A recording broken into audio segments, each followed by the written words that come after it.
How to make pea and mint soup. You seriously would not think anything could taste so amazing made from frozen peas. Don't forget, folks, to subscribe to my channel.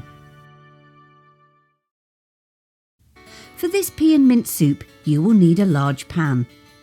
First, add 2 tablespoons of olive oil along with a knob of butter. Then heat until melted. Add in 1 large roughly chopped onion and 1 medium potato which has been peeled and chopped into cubes. Cook gently for around 5 minutes. Next, add 1 litre of vegetable stock. Place a lid on the pan and simmer for 10 minutes.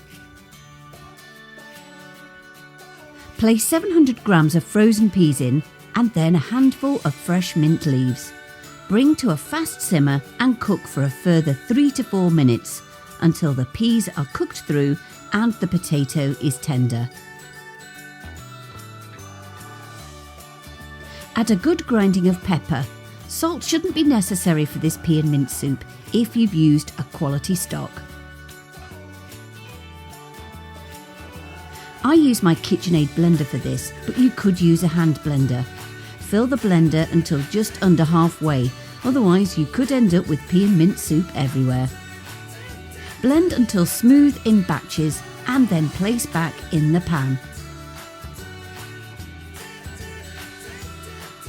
You could use a sieve if you want to make it extra smooth. Gently warm through and add a swirl of single cream or leave as it is.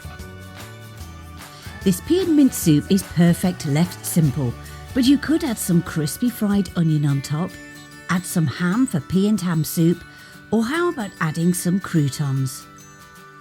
The full recipe that you can print out and get more great ideas from is on the website, and you can watch the video again. There is also the nutritional fact sheets too. All you have to do is go to my website cookingwithemily.co.uk.